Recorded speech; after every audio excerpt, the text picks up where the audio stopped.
Today we're talking about the entry to handstand and 9 different methods and progressions towards training it. I know that what I've found, especially in a lot of beginner level trainees, is to just kind of try to jump into the handstand and chunk everything together. And what I've found to be specifically helpful is training just the entry to handstand as a separate entity to really get it consistent and smooth and get it to the point that you can adapt it to different conditions.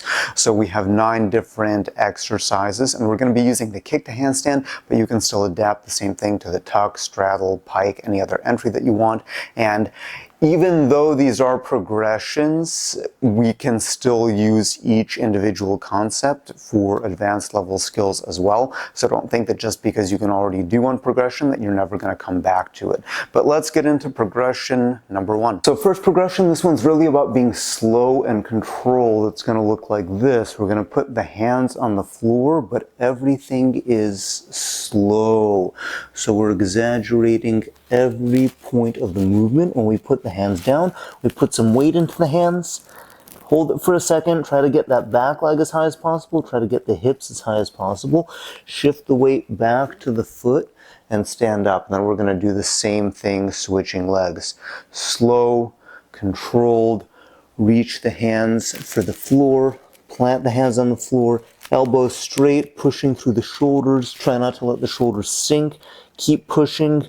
Make the hands heavy, put weight into the hands, lift that back leg, hold, and then come back. So this is great because we're gradually putting weight into the hands, and we're also controlling the whole movement, because so many people just want to jump into it without knowing where to place their hands, how to engage the shoulders, how to push, and going slow forces you to do that. And then another issue is when they try to get back up, they land too far and they have trouble also exiting smoothly and finishing the handstand. And this is great because it's individualized towards your own proportions, your own flexibility. So you find a comfortable point where you know you can shift that weight. And then this is also a great warm-up because we can gradually acclimate some weight into the hands, some push with the shoulders. It seems like it's not an entry to handstand here, and in a lot of ways it's not, because we're not going into the handstand, but it's very safe for beginners, and it can be quite humbling because you're forced to control the entire movement from start to finish. Give that a try. Now, if that first progression feels good, another variation of this that I like to do, also very useful as a beginner drill, when you get to that place that your hands are the heaviest, you're gonna switch the legs, land, and then stand up. So this way, if you're doing a number of them in a row, or you're setting a timer and just working on that, we're not kicking to handstand. The legs are staying really low, but it's getting to that point where you're pushing with the hands, and then just this little bit of switch. So really fantastic introduction towards actually kicking to handstand. So next is the wall calibration, and there's 2 versions of this. The first one is helpful to introduce the concept of momentum, but I do prefer the second one for skill training overall. So you put the hands down within maybe 3 inches from the wall, and the first version you just gradually kick higher and higher with a bent leg, making sure that your head doesn't go into the wall, making sure you're not collapsing from your shoulders. You can switch legs, and the goal is just to figure out how much momentum you're gonna need to get your hips up. So see, if I don't hit the wall, I know that I have to go a little bit further. And then the reason we're doing that bent leg is that if you do happen to kick too hard, you're not going to damage the wall or your toes, you're going to catch it. And then when you do figure out exactly how much force you need to kick, my preferred method is with straight leg. So it's not necessarily about the handstand here. You should be working that separately. This is about figuring out exactly how much momentum you need to get your feet to the wall. You don't have to be super precise because we're not doing anything freestanding yet, but it's about knowing how much power do I put in. because ultimately the kick to handstand, whatever your power is, it's going to use only a small fraction of that power. So this way you can start to calibrate and gauge, okay, how hard do I actually need to kick my leg to just get me into handstand without crashing into the wall. So that's the second method. Next is the ascending continuous scissor kick. So it looks like this, really similar to the first drill we did. Put the hands down, put weight into the hands, make sure you're pushing. And what we're going to do is kick the legs and stay low. Just switch the legs. And then when that feels good, you can start to go a little bit higher. And in this one, you're doing a lot in a row just to get the rhythm so you don't overthink. And we're trying to get higher so that we can figure out that float. How much do I need to kick? Hopefully you have already an idea of your kick based on your wall calibration, but this is just a slow ascending. You gradually go higher and higher until you start to feel that float. So this is again another way to calibrate how much force you need, gradually get into that, and just do reps to build comfort. So next we have the floating continuous scissor kick. Now hopefully you figured out how much force you need to get into that hips up position. So what we're going to do now is the same alternating scissor kick. Keep the hands on the floor, keep the push through the shoulders the same, and we're trying to get to that position where I float. Not trying to balance the handstand, but I'm hitting the handstand, because remember, if I kick too low, it's not enough. I don't feel that float. If I kick too far, I lose control and I have to bail. So it's about consistency, being able to hit that same position, feel that float, and get those reps in without thinking too much about it, so then you can be ready for more commitment to the handstand next. Now the next progression is the floating mark of the handstand. So before we were keeping the legs separate, and this is just for safety and confidence, but ultimately what you want in that straight body handstand is the legs together, because that signifies that you're fully committed to staying up. If the legs are apart, maybe you're staying up, maybe you're bailing. As a beginner, you're probably not sure yourself, so that legs together cue is really important for full commitment. And if you're spotting a handstand, also very important, or if you're getting spotted.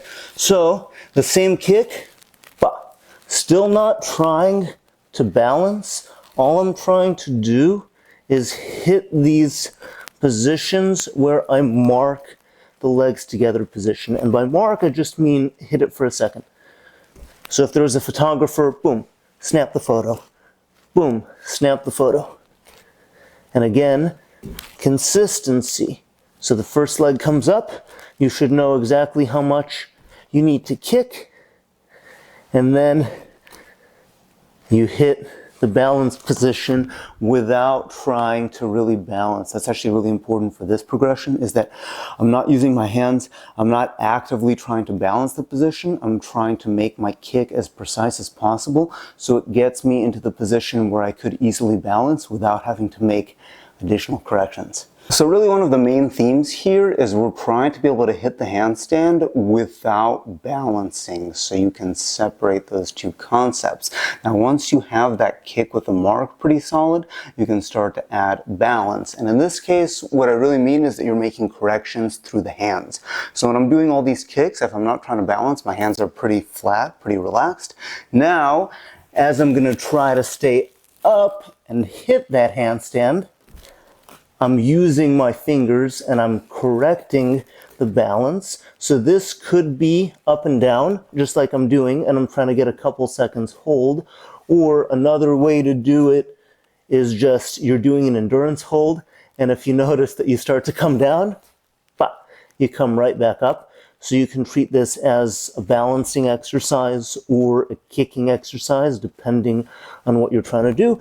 But the goal is get that kick to where it's accurate enough that you only have to make minimal corrections. You don't have to do anything like that to save your handstand, but then start to add these 1 to 2 second holds and see if you can add that grip of the fingers, correction of the wrists with the accuracy of your kick. So next is the single rep with a mark, and now we're back to not trying to balance. But what I mean by the single rep is you're actually going to go from standing, because I like to do with the hands on the floor these reps because you can just get a ton of reps in without thinking and adapt and correct on the fly. But it's nice to have that pressure of you only get one, because now we're putting this performance mindset into it. So this is the way that I do it for handstand. There's a lot of ways to do it, so I'm not going to tell you to start with your arms up or whatever. My preference is that, look, my arms are already vertical, so I just keep my arms vertical as I reach. But the goal with this one is not to balance, but just to mark. So you're working on getting in and out of the handstand, still being smooth. I'm not rushing into it. I'm not jumping into it. I'm not using momentum. It's controlled. I have a smooth transition from the hands to the feet. And again, I'm not really trying, so that one was short, right? I'm not really trying to balance. I'm just trying to get that consistency, because now there's extra movement. There's more variables that I have to control, and it's just one at a time. So after each one, you rest, you reset. Left side is not as strong. I like to work both sides because it's just good for the brain. With the kick, you will very likely have a favorite leg to kick with, but it's good for the brain to work both sides, even if you're not completely even. You probably won't be. So I'm switching right to left, and I'm definitely not as smooth with my left, but it's just, yeah, single reps, standing up in between, being able to mark and hit that position, and again, knowing you can do it consistently. So now is the single rep with balance. This is kind of the culmination of everything because you're combining all of the concepts, and the whole point of this one is you're trying to hit a balance and you only get one try.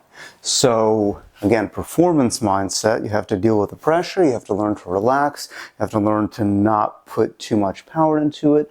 You go one, you hold your handstand, and this is not an endurance exercise, so I'm going to come down, and then I rest. I don't do another one, I don't get a chance. This is like that idea, it's a party trick, right? So everyone at the party, they're looking at you. You only get one try. You gotta get it.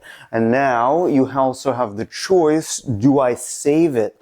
So let's say the kick wasn't very good. Do I fight and try to save the balance? In this case, I would say yes, because you only get one try and you gotta make it to the handstand. And the way that I would train this is set a timer with a beep, and let's say, depending on your level of endurance, either every minute or maybe every 30 seconds. 30 seconds is pretty good if you're at a pretty beginner level. So you get one kick to handstand every 30 seconds, and you're trying to balance. So if you can balance that whole 30 seconds, that's fantastic. But the point is, if you fail, you don't get to just try again. You got to think about why you failed. You got to go deep within yourself and understand, what did I do wrong? So it's good to be able to do that instead of just getting unlimited tries. You have one try to get it.